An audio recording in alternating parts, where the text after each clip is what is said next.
नमस्कार दोस्तों। कहानियों की श्रृंखला में आज सुनेंगे उड़िया साहित्य की जानी मानी लेखिका प्रतिभा राय जी की कहानी देवकी। लेकिन उससे पहले मेरा आपसे विनम्र अनुरोध है कि अगर मेरे द्वारा सुनाई हुई कहानियाँ आपको अच्छी लगती हैं और आपने अभी तक मेरे चैनल को सब्सक्राइब नहीं किया है तो सब्सक्राइब ज़रूर करें, लाइक करें और अपने दोस्तों और परिचितों में शेयर भी करें। बेल आइकन दबाना बिल्कुल भी ना भूलें। आज सुनिए देवकी। जंगली रास्तों से होकर झुमिया हाट से लौट रही है। दुख की सीढ़ियों पर ठुकुर ठुकुर डग बढ़ाते हुए मानो वह जीवन के पहाड़ी रास्तों पर चढ़ती चली जा रही है। अमूल्य निधि की तरह न जाने कौन सी चीज खूब संभाल कर छाती से चिपकाए हुए है। ऐसा लग रहा है मानो कोई छौना उसकी छाती से सटा दूध पी रहा हो। 3 नाले और एक नदी पार करके जंगली रास्तों से होकर 15 मील पैदल चलने के बाद उसका गांव पड़ेगा। 2 दिन पहले अपने गांव से पैदल चलकर वह खड़ियाल हाट आई थी। आते समय भी इसी तरह सीने से चिपकाए हुए थी अमूल्य निधि अपने 5 महीने के छौने को। हाट में क्या बेचा क्या खरीदा उस बारे में झुमिया नहीं सोच रही थी। वह सोच रही थी कि किस तरह अपने गांव पहुंचे। भूख और बीमारी की मार संभाल न पाने से गांव छोड़ जाने को तैयार बैठे अपने पति घन्नू के मुंह में खाना डाले, उसे जिलाए रखे, खुद भी कुछ खा पीकर सांस लेगी, जिएगी, चोले में जान आएगी। घन्नू कब से कह रहा है चलो गांव छोड़कर भाग चलें। इस गांव में काम नहीं है, खाना नहीं है, इंद्रदेव की कृपा नहीं है, फसल नहीं है। सूखा, अकाल, बीमारी, मौत ये गांव का पीछा नहीं छोड़ेंगे। चलो कहीं और भाग चलें। झुमिया राजी नहीं हुई। उसकी गोद में छोटा सा छौना है, पेट में भी एक और पलने लगा है। गांव की देहरी छोड़कर कहाँ जाएगी। इस गांव में कुछ ना सही सिर पर छप्पर तो है, पूर्वजों की टूटी फूटी मड़ैया तो है। आगे बरसात का मौसम है, किसी तरह बीत जाएगा, उसके बाद फिर काम मिलेगा। हर साल की तरह जिंदगी बीत जाएगी। घन्नू झुमिया की बातें सुन मन मसोस कर अपनी ही देहरी पर पड़ा रहा। उसकी तरह और भी कई लोग मन मसोसे अपनी अपनी देहरी पर पड़े हैं। कितना ही भयंकर अकाल पड़े सभी गांव छोड़कर नहीं भागते। इस छोटे से गांव में कुम्हार, ग्वालों और आदिवासियों के कई घर प्रतिवर्ष जीवन, मृत्यु, बीमारी, भूख, सूखा, अकाल से संघर्ष करते हैं। गांव में कुआं तालाब नहीं है, स्कूल, अस्पताल, दुकान, बाजार नहीं है। दूर नाले से गंदा पानी लाने पर भात बनता है, भूख मिटती है। हर साल सूखे के समय लोग मर खप जाते हैं। लोगों से भरपूर गांव में अब सिर्फ 200-250 भूखे और बीमार लोग बचे हैं। घन्नू और झुमिया दूसरे खेतों में काम करके मजूरी के रूप में हांडी मटका पाते हैं। उन्हीं हांडी मटकों को बेचकर बहुत मुश्किल से एक जून खाते और दूसरे जून उपासे रहकर आज तक जी रहे हैं। 17 साल हो आए हैं झुमिया को घन्नू के घर आए। 8 बच्चों की मां भी बन चुकी है, लेकिन कोई भी उसका नहीं हो सका। सभी अपने अपने तरीके से दगा देकर खिसक गए। बड़ा लड़का उसके पास होता तो उसकी उम्र 15 साल की हुई होती। 2 साल पहले सूखा पड़ा। गांव के बहुत से लोग मध्य प्रदेश और पंजाब भाग गए, काम की आशा और जीने की अभिलाषा में। उसी समय मोती भी किसी के साथ मध्य प्रदेश भाग गया, फिर नहीं लौटा, ना ही उसकी कोई खबर आई। जिस तरह आंधी आम के बौर गिरा देती है, उसी तरह सूखा गांव के लोगों का सफाया कर हर साल गांव को सुनसान कर जाता है। मोती ने अच्छा किया जो नहीं लौटा। वह जिंदा है या नहीं यह झुमिया नहीं जानती, फिर भी मेरा मोती जिंदा है यह सोचकर इतने दुखों में भी झुमिया खुश रहती है। मां होने के नाते उसका दिल गदगद हो जाता है। जहां भी हो जीता रहे। हाथी जंगल में घूमता रहे तो भी राजा का ही होता है। झुमिया जैसी असहाय जननी के लिए इससे बड़ा आश्वासन भला और क्या हो सकता। मोती के बाद जितने भी गोद में आए सभी आते ही चल बसे। कोई भी साल भर तक नहीं जी सका। लगातार 6-6 भाई बहनों की मौत देख मोती सहम गया था। उसे डर लगने लगा था, लेकिन घन्नू इस बारे में कुछ नहीं सोचता था। मृत बच्चे को फटे चीथड़ों में लपेटकर शमशान में डाल नाले में एक डुबकी लगाकर आता और भात खाकर काम पर निकल जाता। बड़े लड़के मोती की पीठ पर हाथ फेरकर साहस बंधाते हुए कहता, मौत से इतना भय क्यों? मौत कोई आश्चर्य की बात तो नहीं। सभी जीते हैं रे। क्या पेड़ के सभी फल पकने तक लगे रहते हैं? मनुष्य का जीवन भी वैसा ही है। अधिक नहीं, एक आध दिन झुमिया भी फूट फूट कर रोती। घन्नू मर्दानगी दिखाते हुए कहता, तिल को ताड़ क्यों बना रही है? इस गांव में किसके घर 5-7 बच्चे नहीं मरते? जो तू सारा काम धाम छोड़कर इस तरह रो रही है जैसे कि सिर्फ तेरे ही बच्चे मरे हैं। चल जा काम पर, वे तेरे नहीं थे। यह सोचकर मन को समझा ले। झुमिया अपने मन को समझा बुझा लेती। घन्नू की बात गलत नहीं है। किसी देवता ने शाप पाकर झुमिया के पेट से मनुष्य का जन्म लिया था। शाप पूरा हुआ, वे स्वर्ग लौट गए। छोटे से जंगली गांव में भूख और बीमारी में कुलबुलाने के लिए भला वे क्यों जीवित रहते? जो चला जाता है वह देवता है। वह दुख भूख नहीं जानता। जो जीवित रहता है वह मनुष्य है, क्योंकि वह दुख भूख शोक में पड़ा सड़ता रहता है। दुख के पहाड़ को लांघ कर जीवन के विपरीत प्रवाह को काटते हुए आगे की ओर बढ़ते रहना कितनी सहज, सुंदर, अपनत्व भरी सांत्वना है। जब झुमिया को लड़का होता तो वह सोचती, भगवान इस पर अपनी कृपा दृष्टि बनाए रखेंगे। उसकी उस काट खाने को दौड़ती मड़ैया में माँ माँ की टेर सुनाई देगी। किंतु बड़े लड़के के बाद माँ कहकर टेरने तक कोई उसकी गोद में टिक नहीं पाया। कई वर्षों से सूखा आसपास के 5 गांवों में कंस की तरह मौके की तलाश में बैठा है। माँ की गोद सूनी कर बच्चों को खत्म कर देता है। भूख उपास से ऐंठे हुए सुकोमल बच्चों का गला दबाने के लिए घात लगाए बैठा है कंस रूपी सूखा। इस साल का सूखा सिर्फ बच्चे ही नहीं, बल्कि बड़े बुजुर्गों एवं चौपायों को भी गांव से खत्म करने पर उतारू है। गांव शमशान की तरह खाने को दौड़ता है। 100 के लगभग लोग गांव छोड़कर कुली का काम करने दूर दूर तक चले गए। कोई बंधुआ मजूरी करने लगा तो कोई दैनिक मजूरी। गांव में जो 10-5 परिवार अच्छे खाते पीते घर के हैं, वे भी 1 जून खाना खाते हैं और दूसरे जून उपासे रहते हैं। जो कुछ बीज के लिए रखा था, भूख में वह भी खा चुके हैं। जड़ जमीन, बर्तन भाड़े, गाय बैल, भेड़ बकरियां, सब कुछ बेच बाच कर लोग दिवालिया हो चुके हैं। खाने पीने के लिए घर पर एक बर्तन तक नहीं है। जंगली शकरकंद और कोमल जड़ें खाकर कितने दिनों तक जिया जा सकता है? जहरीले कुहलिया शकरकंद को भी उबालकर पानी निचोड़कर लोग जान बचाने के लिए खा रहे हैं। अब तो जंगल के कंदमूल तक खत्म हो चुके हैं। अब पेड़ की छाल और कुछ पेड़ों के उबले पत्तों में ही लोगों की अंतिम सांसें टिकी हैं।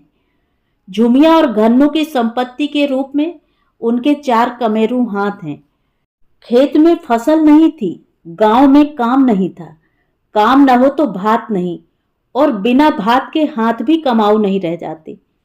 गांव में जो अस्थि पंजर युक्त मनुष्य पड़े हुए हैं, उनमें कौन बूढ़ा कौन जवान है मालूम नहीं पड़ता था। सभी एक से दिख रहे थे।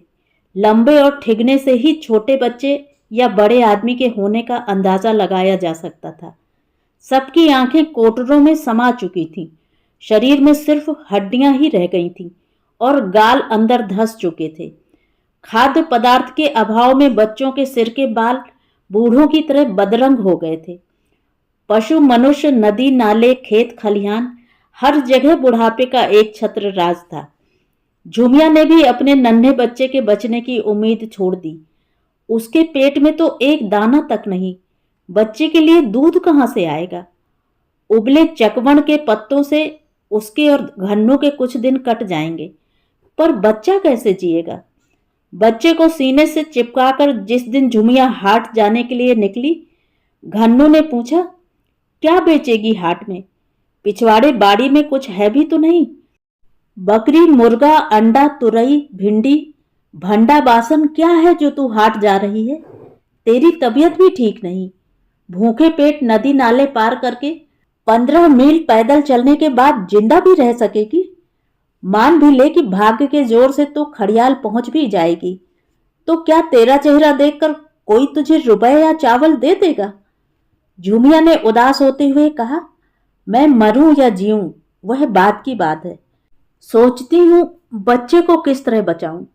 इस गांव में सूखा कंस की तरह घात लगाए बैठा है।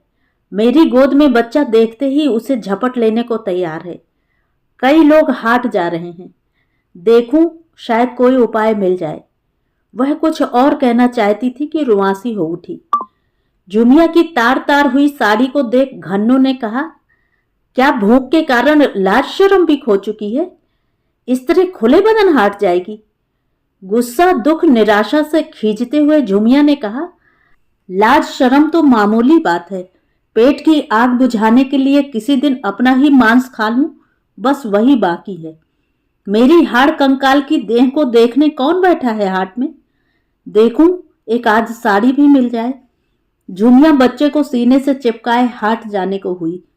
घन्नू ने कहा, जाती है तो जा, अब मैं इस गांव में नहीं रहूंगा, कह देता हूं। थोड़ा सा भी चलने लायक हुआ कि तेरी बात माने बिना रायपुर चला जाऊंगा। रिक्शा चलाने या रोज मजूरी करने पर मुट्ठी भर भात तो मिलेगा। झुमिया ने बच्चे का बदन छुलाते हुए कहा, बच्चे को छूकर कह, फिर कभी गांव छोड़कर जाने की बात नहीं कहेगा। हाट से मैं कुछ ना कुछ जरूर लाऊंगी। अब क्या तुझमें रिक्शा चलाने की ताकत है भी?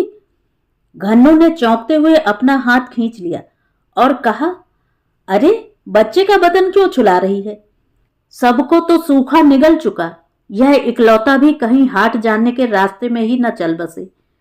तुम्हारे इस गंदे मुंह से सिर्फ बुरी बातें ही निकलती हैं। दिन रात गांव छोड़कर भाग जाने की धमकी देते हो। लगता है मेरे और बच्चे के मुंह में दाना देते हो। कहते कहते झुमिया रो पड़ी। घन्नू ने बच्चे के पिचके हुए चेहरे को सहलाते हुए कहा, अच्छा जा, बच्चे को संभाल कर ले जाना। रास्ता खराब है, फिर तेरी भी तो तबीयत ठीक नहीं। झुमिया बच्चे को गोद में लिए हुए बड़ी मुश्किल से जंगली रास्तों पर डग बढ़ाती चली जा रही थी। नदी नाले सब एक ही धुन में पार करती जा रही थी।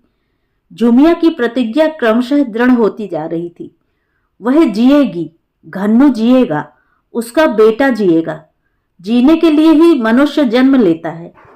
उस दिन इसी तरह वासुदेव देवकी की गोद सूनी कर कृष्ण को लिए हुए नदी नाले जंगल पार करके गोकुल की ओर बढ़े चले जा रहे थे। वासुदेव ने प्रतिज्ञा की थी, उनका बेटा कंस के चंगुल से बचेगा, जरूर बचेगा।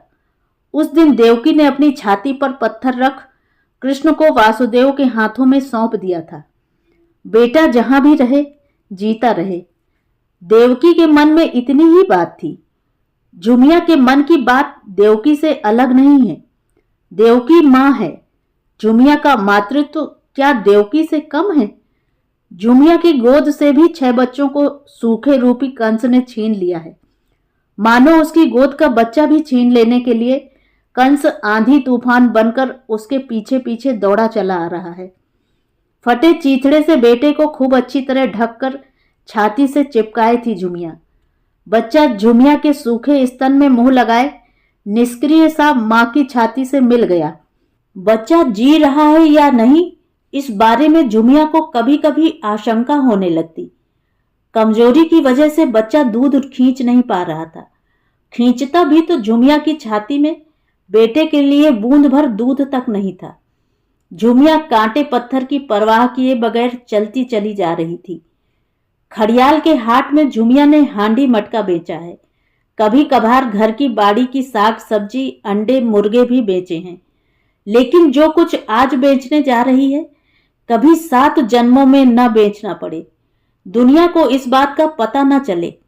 पता चल गया तो दुनिया कहेगी, झुमिया मां है या राक्षसी? लेकिन झुमिया का दुख भला कौन समझता है? उनके गांव के कई लोग हाट बाजार में बिक गए। जवान पत्नी को पति ने बेच दिया। विवाह योग्य लड़की को बाप ने बेच दिया। लड़की लड़के पत्नी को छोड़कर पति कहीं दूर चला गया। उनके गांव की रमा का पति भूख के कारण घर छोड़कर कहीं भाग गया। रमा के घर पर जवान बेटी, गोद में बेटा और उससे बड़ी ठुकुर ठुकुर चलती बिटिया है। अधिक पैसे मिलने की उम्मीद में रमा ने जवान बेटी को बेच दिया। छोटी बिटिया को बेचती तो ज्यादा पैसे नहीं मिलते। कुछ दिनों तक मां बच्चों का गुजारा हो जाएगा। उसके गांव की फानस पूंजी ने अपनी विवाह योग्य ननंद को 100 रुपयों में बेच डाला। झुमिया की जवान बेटी होती तो वह भी बेटे को न बेचकर बेटी को ही बेचती। झुमिया जो कुछ करने जा रही है उसमें कोई पाप नहीं है। वह जिएगी, बेटा जिएगा, इसीलिए वह चली जा रही है। जिस दिन देवकी ने कृष्ण को गोकुल भेज दिया, उस दिन बेटे की जान बचाने के साथ ही अपनी जान बचाने की बात क्या उसके मन में नहीं थी? अधिक बच्चे नहीं पाल सकेंगी, इसीलिए आजकल माएं गर्भ गिरवा देती हैं।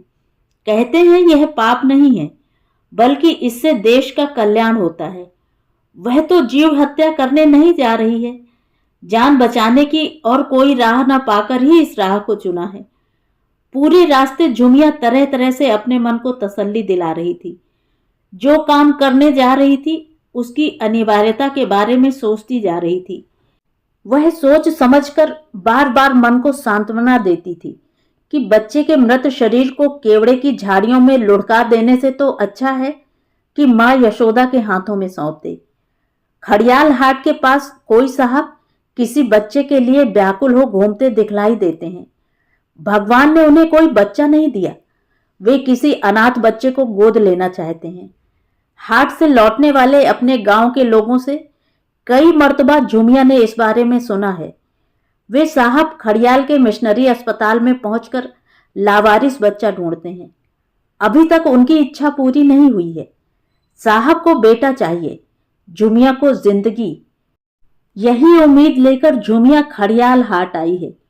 कुछ ही महीने बाद वह फिर मां बनेगी। मां बनना उसके लिए कोई बड़ी बात नहीं थी। मां कहकर पुकारे जाने तक बच्चे को जिलाए रखना बड़ी बात थी। झुमिया रह रहकर अपना हौसला बढ़ा रही थी। बात आसानी से बन गई।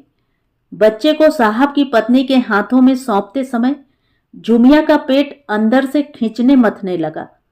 शायद दूसरा बच्चा कह रहा था, मारी मुझे भी इसी तरह बेच देगी ना? साहब की पत्नी ने भरी हुई आवाज में कहा, मन में दुख मत करना, तेरा बेटा अच्छी तरह रहेगा। आज से वह मेरा बेटा है। बच्चे को लड़ियाते हुए वह तुरंत घर में घुस गई, मानो झुमिया की बुरी नजर उस पर पड़ जाएगी। साहब ने 80 रुपए और एक मोटी साड़ी झुमिया के हाथ में रख दी। एक साथ इतने सारे रुपए झुमिया ने कभी नहीं छुए थे। फिर भी उसने सोचा कि औरत समझकर साहब ने मुझे ठग लिया। गाय, बैल, बकरी, भेड़ तो बहुत से रुपयों में बिकते हैं। मुर्गे का ही दाम 40 रुपए हो गया है, जबकि मनुष्य के बच्चे, वह भी लड़के का दाम सिर्फ 80 रुपए और एक साड़ी। बच्चे के लिए साहब के साथ तोल मोल करना उसे ठीक नहीं लगा। यदि साहब ने बच्चा लौटा दिया तो लौटते समय उसे केवड़े के झुरमुट में ही सुलाना पड़ेगा। साहब ने झुमिया के चेहरे पर उखड़े हुए भाव को देखकर कहा, बच्चा बहुत कमजोर और बीमार है, दवा में काफी रुपए खर्च करने होंगे। मेरे पास और पैसे नहीं हैं। बच्चे के इलाज के लिए कुछ रुपए तो हाथ में रखने ही होंगे। बच्चे के इलाज की बात सुन झुमिया ने व्याकुल होते हुए कहा, नहीं साहब, मेरे लिए इतना ही काफी है। जिगर के टुकड़े का इलाज करवाएंगे और उसे भरपेट खाना देंगे। बस इतना भरोसा दिला दें तो मैं निश्चिंत हो लौट जाऊंगी। मालकिन ने अंदर से ही कहा, मेरे बेटे के लिए अब तुझे परेशान होने की जरूरत नहीं है। तू सोचती है कि मैं लापरवाही करूंगी? जा जा, तुझे अभी आंधी बारिश में बहुत दूर जाना है। बच्चे की याद अब दिल में मत लाना, इसमें उसकी भलाई नहीं है। और सुन, फिर कभी यहां मत आना। झुमिया लौट आई। दोबारा बच्चे को देखने की इच्छा होने पर भी कहने का साहस नहीं हुआ। दूसरे के बच्चे पर अब उसका क्या अधिकार है? यह समझने में उसे देर नहीं लगी कि मालकिन उसे विदा करने के लिए हड़बड़ा रही हैं।